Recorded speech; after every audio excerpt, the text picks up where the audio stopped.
le doy la palabra a Valentina. Adelante, Vale. Hola, muy buenas tardes. Muchísimas gracias a Gerardo por la invitación y pues muchísimas gracias pues por este espacio que se abre para pues compartir, ¿no? Con invitados y con presentes tan importantes.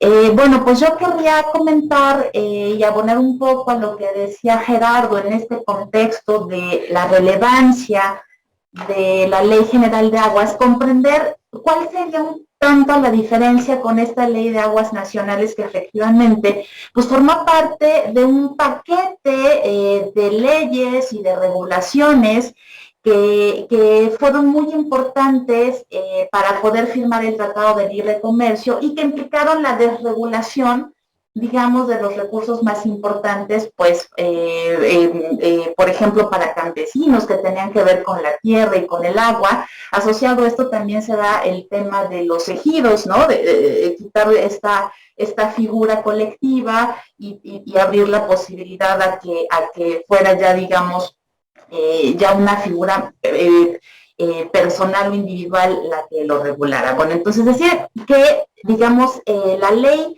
de aguas nacionales forma parte de todo un paquete que, digamos, hace factible la privatización, digamos, al menos en la gestión, si quieren, de recursos que hasta por mucho tiempo serán considerados como de uso común.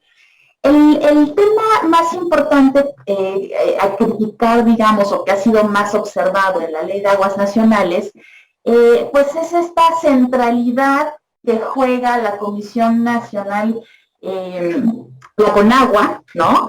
Como autoridad única que centraliza las decisiones sin mayores contrapesos, ¿no? Y por tanto, digamos, restringiendo pues a espacios difícilmente operables o difícilmente representativos o que se cuestionan en su representatividad, pues para la participación de los usuarios en la toma de decisiones.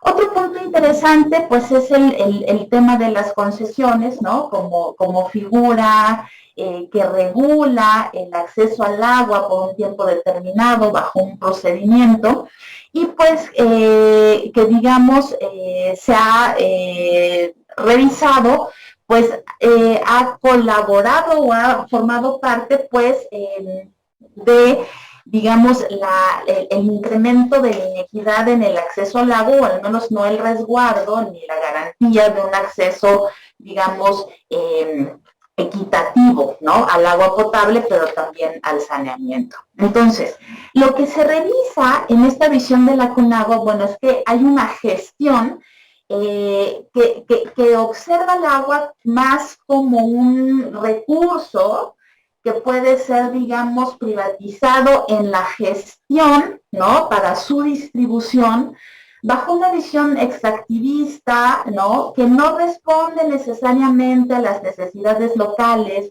en donde hay una participación ciudadana limitada, en donde hay unas zonas de veda que, digamos, afectan a unos, pero hay una libre concesión para otros, y donde no se puede, digamos, resguardar o garantizar que se regule la extracción, ¿no? En zonas en donde, pues, hay, donde no existe ya un equilibrio por la recarga, ¿no?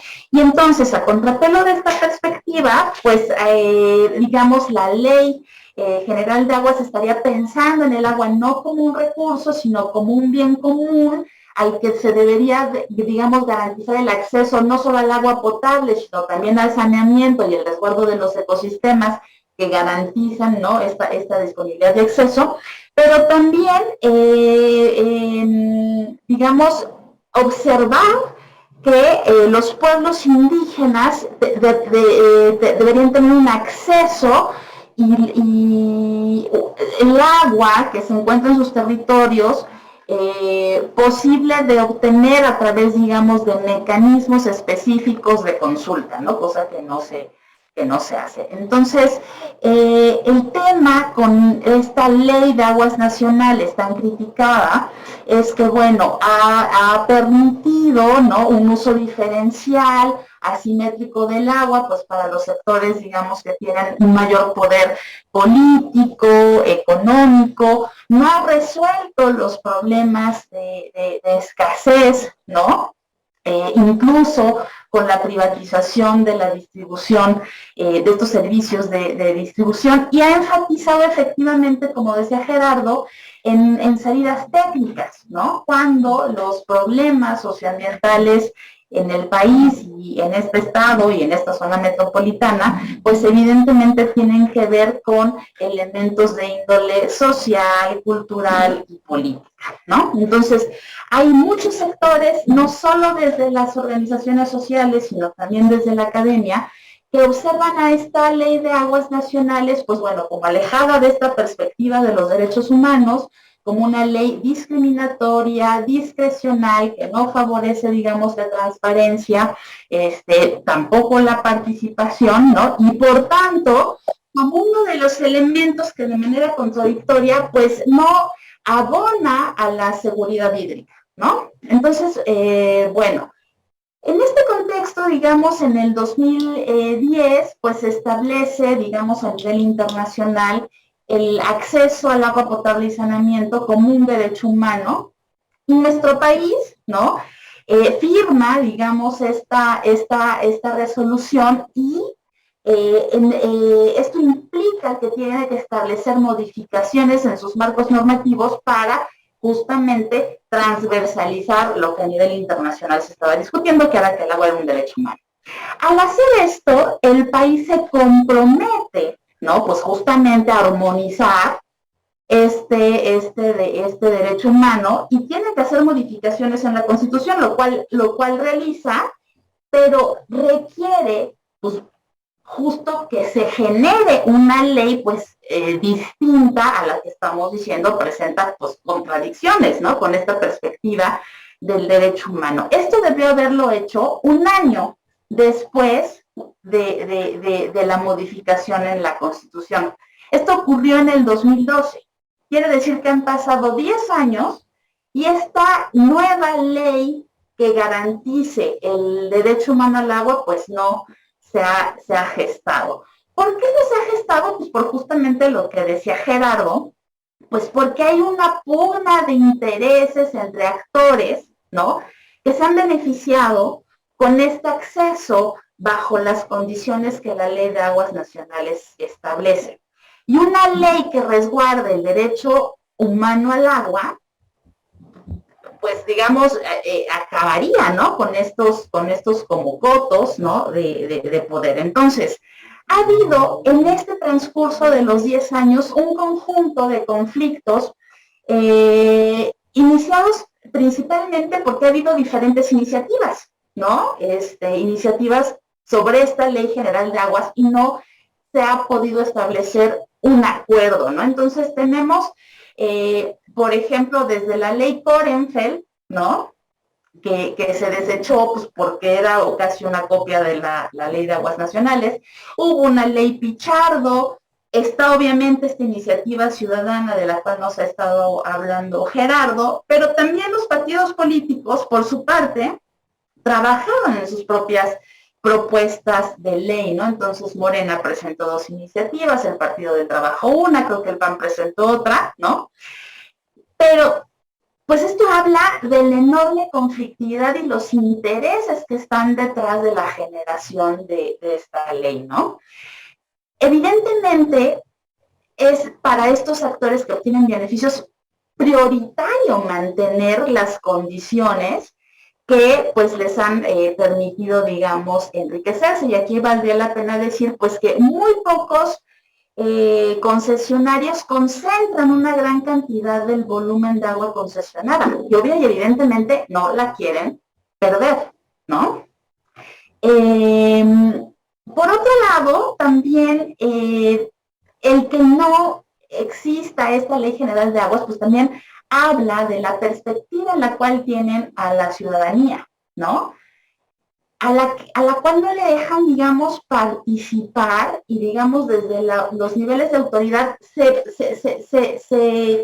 se mantiene esta dinámica de decidir de manera vertical o unilateral y sin consensos o sin corporación de la ciudadanía, pues esto que regularía nuestro acceso al agua como un derecho humano. Entonces, estamos viendo pues un proceso conflictivo, problemático, ¿no? En donde lo que está en el centro de la discusión es quién controla al agua, quién se beneficia del agua, ¿no? Y bueno, yo les decía que hay muchísimas iniciativas destacar, si todavía tengo tiempo, que pues la Ley General de Aguas desde la iniciativa ciudadana, pues es una crítica bastante puntual, ¿no? Y elaborada de la Ley de Aguas Nacionales, evidentemente de la CONAGUA como autoridad única. Esta iniciativa generada por la Coordinadora Nacional de Agua para Todos, Agua para la Vida, pues es justamente el resultado del diálogo de perspectivas, de necesidades y de problemas, ¿no? Entre integrantes, ¿no? O pueblos originarios, el sector académico, investigadores, campesinos, sindicatos. Es decir, hay una composición muy heterogénea en la gestación de esta ley. Y como Gerardo decía, lo que busca es un buen gobierno del agua a través de la ley. Y algo que debemos recuperar es que establece, por ejemplo, a diferencia de la Ley de Aguas Nacionales, donde la participación ciudadana está acotada a espacios muy específicos donde se cuestiona la representatividad, pues aquí se menciona, por ejemplo, una Contraloría Social Ciudadana, autoorganizada, una Defensoría del Agua y el Ambiente contra los abusos, ¿no? Y voy a resumir, pues digamos, los puntos más importantes de esta Ley General de Aguas que digamos, se gesta desde esta iniciativa ciudadana. El primer punto es que hay que reemplazar a la CONAGUA como autoridad única, ¿no? El segundo elemento es que hay que reconocer los derechos de los pueblos indígenas al acceso al agua de sus territorios y en ese sentido, pues, procesos, por ejemplo, de trasvases, de grandes presas, pues estarían totalmente bajo observación, ¿no? Reducir de manera progresiva los volúmenes utilizados por estos concesionarios que concentran el mayor volumen de agua, no quedar, digamos,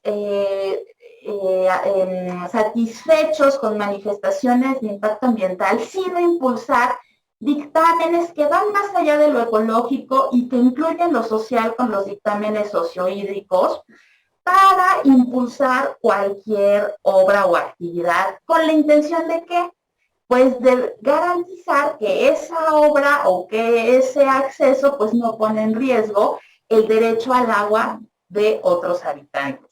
Algo fundamental también es que todas estas actividades extractivas que generan grandes presiones y tensiones en los territorios estarían prohibidas, ¿no? Para recibir agua. Entonces, minería tóxica y fracking no tendrían, digamos, un uso prioritario y preponderante, lo cual implicaría modificar otras leyes, por ejemplo, la ley minera, ¿no? Poner y ejercer, la verdad, mecanismos que pongan fin a la contaminación, ¿no? Y que deje de ser, digamos, una farsa esto de que estamos, por ejemplo, descontaminando los grandes ríos, que además tienen un impacto muy importante negativo en la salud de la población, y que esto tiene que ser a través, digamos, de las figuras de las cuencas. El otro punto es el acceso equitativo en las ciudades, ¿no? A diferentes tipos de usos del agua, recursos públicos solo para obras que sean consensuadas a nivel local y no sean una imposición y no sean una mega obra, ¿no? Eliminar el lucro y intervención privada en la gestión del agua, lo cual marca una diferencia fundamental con los escenarios que tenemos ahora. Tomar acciones, o sea, es decir, no solo regular y ver y impedir la contaminación, sino tomar acciones contra los grandes contaminadores, impulsar esto de la Contraloría Social del Agua, la Defensoría, ¿no? Tanto del agua como del ambiente, y determinar, digamos, como cuencas que tienen estrés hídrico, todas aquellas que estén sobreexplotadas, que presenten, digamos, inundaciones, contaminación, ¿no? O sea, problemáticas socioambientales fuertes, y que en esos lugares, pues, no se autoricen, digamos, proyectos de urbanización, ¿no? Porque pues, solo incrementan la tensión sobre los recursos. Y bueno, así como a la educación, pues destinar, digamos, la cantidad suficiente de recursos, ¿no? Que a nivel internacional está, digamos, determinada, pues para efectivamente hacer las obras y las acciones que sean requeridas para un buen gobierno del agua. Entonces, puedo parar aquí si les parece. Gracias, Vale.